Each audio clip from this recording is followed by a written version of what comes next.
जी मेरे पास काफ़ी सारी मलाई जमा हुई थी, तो मैंने कहा कि इसका ना मैं मक्खन निकालती हूँ। और मक्खन निकालने के बाद जो मैं देसी घी निकालूंगी, आपको उसकी एक टिप बताऊंगी।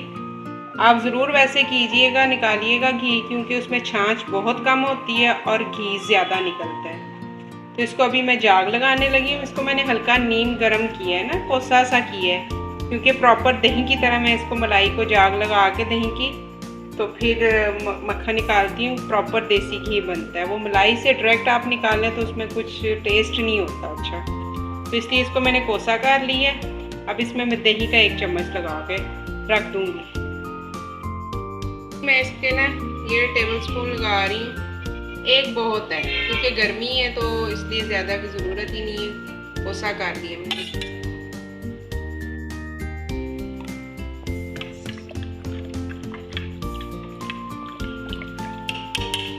तो आप अच्छी तरह ढाँप के रख देना। उसके बाद जब दही बनेगी तो फिर इसको मक्खन निकाल। अब जी ये जो मेरी दही लगाई थी ना, मलाई को जाग लगा दी थी, अब ये बन गई है दही तकरीबन। अब इसको ना मैं मक्खन निकालूंगी और घी निकालने का मैं आपको तरीका बताऊंगी।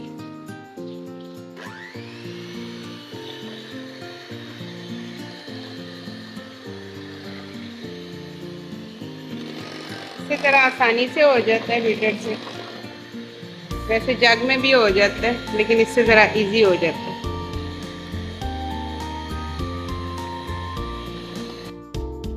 जो घी है ना, सॉरी मक्खन जो है ना निकलना शुरू हो गया।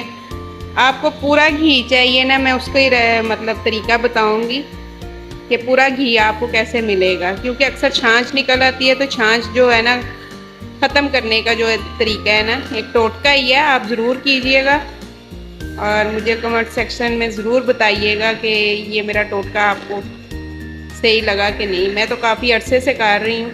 मुझे भी मेरी एक जानने वाली थी, उन्होंने बताया था कि आपने घी इस तरह निकालना है, फिर छाछ कम निकलती है और घी ज़्यादा। देखें जी मक्खन निकल आया है। इसी आइस डालूंगी ताकि मक्खन जो है ना मेल्ट मेल्ट सा है, तो वो जो है ज़रा थिक हो जाए।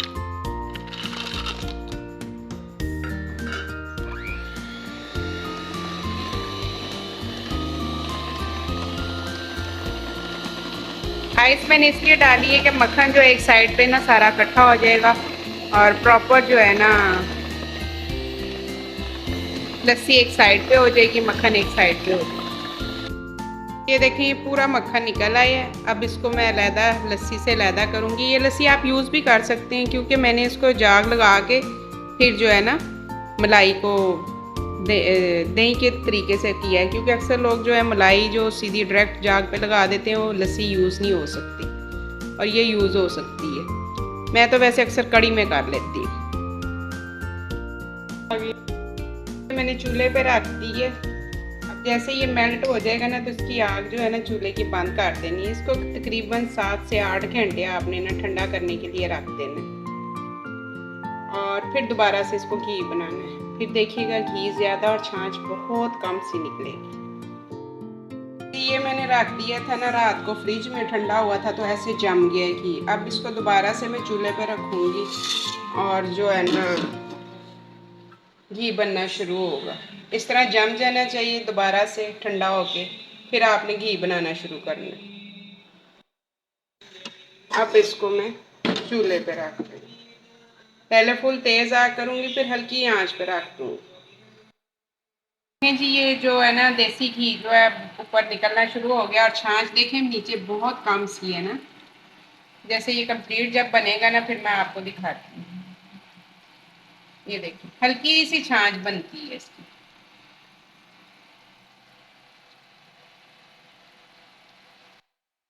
ये सारा जो है ना वो हो गई है, छाछ लैदा हो गई। अब मैं इसको स्ट्रेनर करके आपको दिखाती हूँ कि छाछ कितनी सी निकली है। ये देखें जी ये सारा देसी घी जो है ना निकल आया है और छाछ आप देख के हैरान हो जाएंगे कि इसकी छाछ इतनी कम निकलती है। इस तरह ये सारी छाछ निकली है और ये हल्की सी साथ लगी है। नहीं तो घी कम निकलता है और छाछ ज़्यादा निकलती है। और ये ठंडा करके दोबारा से घी बनाने से ये है ना इतनी सी छाछ निकलेगी और घी प्रॉपर निकलेगा। माशाल्लाह 1 किलो तकरीबन मेरा घी निकल आया। आप भी ऐसे ही कीजिएगा और मुझे ज़रूर बताइएगा कि ये मेरा तरीका आपको पसंद आया है कि नहीं।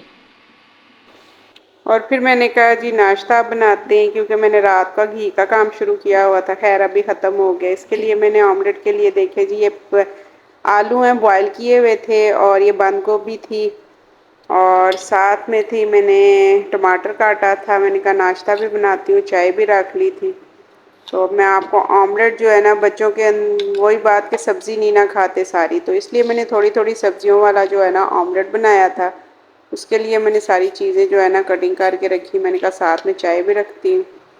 तो इसमें मैंने चीज़ें आपको दिखाई हैं। अब मैं इसमें डालती हूँ जी ऑयल, और मैं बनाती हूँ ऑमलेट। आप देखिएगा कि ये मैं ऑमलेट किस तरह बना रही हूँ। अभी घी थोड़ा सा गर्म हो ले तो फिर मैं इसमें डाल देती हूँ जी, क्या डालूँगी सबसे पहले मैं डाल दूँगी प्याज डालूँगी। हाँ जी, प्याज मैं डालती हूँ इसमें। और ये देखिए ये चीज़ें काट ली हैं। अब मैं इसमें प्याज डालूँगी, हल्का सा इसको फ्राई करना है, प्याज को ना लाइट लाइट सा फ्राई करना है। ये प्याज डालने के बाद जी मैं हल्का सा फ्राई करूँगी इसको। फ्राई करने के बाद ये बहुत यमी और बहुत टेस्टी ऑमलेट बना था। अंडा प्याज एक अलहदा चीज़ है, और इस तरह मैं इसमें टमाटर भी और हरी मिर्च वगैरह जो चीज़ें हैं ना वो सारी डाली हैं। मैंने कहा बच्चे जो है ना आलू अंडा भी शौक से खाते हैं, तो ये जो बाकी की चीज़ें हैं ये भी मैं डाल दूँ इसमें। आलू मेरे पास ऑलरेडी जो है ना बॉयल किए होते थे, क्योंकि मेरे ऑर्डर वगैरह आते हैं, तो इसलिए मैं थोड़े से आलू जो है ना हमेशा बॉयल करके रखे होते हैं। तो मैंने कहा कि ये ना आज आलू अंडे वाला ऑमलेट बना के देती हूँ, क्योंकि मेरे बेटे का दोस्त भी आया हुआ था। तो मैंने कहा कि क्या खाओगे नान चने, तो कहता नहीं खाऊंगा, क्योंकि वो हर संडे को खा खा के हम तंग आए हुए हैं। आंटी आप मज़ेदार से पराठे बनाएं और हम जो है ना नाश्ता करते हैं। तो फिर मैंने ये ऑमलेट बनाया। इसमें मैंने लाल पिसी हुई मिर्च नहीं डाली, कुटी हुई डाल दी, कुटी हुई मिर्च डाल दी है। और इसके बाद मैंने ये जो आलू काटे थे ये भी मैं डाल रही हूँ। और उसके बाद फिर मैं इसको थोड़ा सा मिक्स करूँगी। मिक्स करने के बाद जो है ना इसको हल्का सा फ्राई ज़रा करना है, क्योंकि आलू तो बॉयल हुए हुए हैं, फ्राई तो नहीं हुए हुए। इसलिए मैंने कहा ज़रा सब्जियाँ ना की तरह भून लूँ हल्की हल्की। इसमें अब मैं नमक डाल देती हूँ। चलिए आप अपनी ज़रूरत के हिसाब से नमक डाल सकते हैं, क्योंकि नाश्ते का बड़ा मसला होता है, समझ ही नहीं आ रही होती कि नाश्ता करें क्या ना। खैर ये हो गया, तो मैं इसमें अंडे फेंट रही हूँ। 3 अदद अंडे लिए थे मैंने, तो मैंने कहा ये अंडे डाल देती हूँ। ये जी पोटैटो ऑमलेट बना है, बहुत टेस्टी होता है। इसमें बंद गोभी भी मैंने खैर डाली है थोड़ी सी, क्योंकि जो मेरे ऑर्डर्स वगैरह होते हैं ना उनमें भी ये ऑमलेट मांगते हैं, पोटैटो ऑमलेट। तो पोटैटो ऑमलेट आप भी बच्चों के लिए बना के दिया करें, ताकि बच्चे खुशी से खा लेते हैं।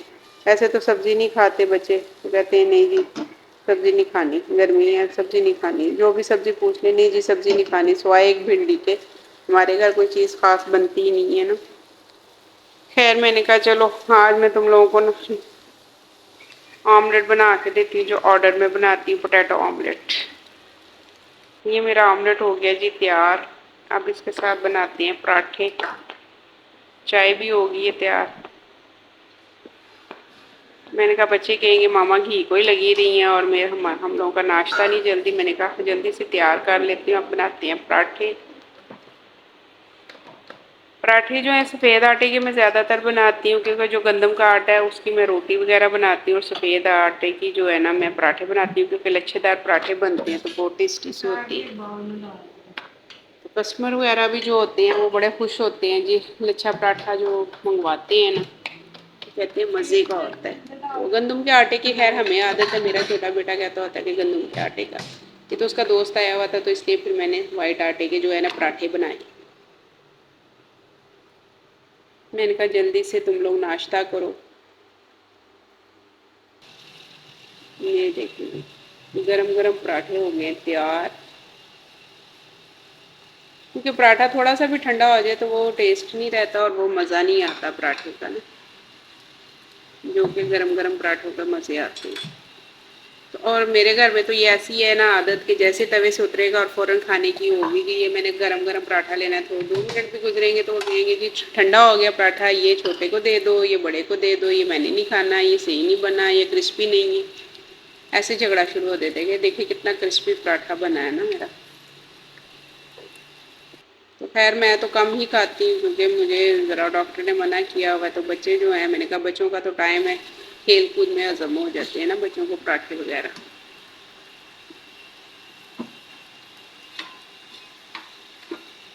और पेड़े थोड़ी देर पहले करके अगर आप रख लें तो इस तरह फूले फूले जो है ना मज़े के पराठे बनते हैं। फ्रेश पेड़ों के पराठे जो है ना अच्छे नहीं बनते। ये देखें कितने मज़े के यमी से पराठे बन गए। ऑमलेट हो गया मेरा तैयार। इसी के साथ मैं अपनी वीडियो का एंड करती हूँ। आप अपना और अपनी फैमिली का ख्याल रखिएगा, मुझे दुआओं में याद रखिएगा। मेरी वीडियो को लाइक कीजिएगा, चैनल को सब्सक्राइब कीजिएगा। अल्लाह हाफिज़।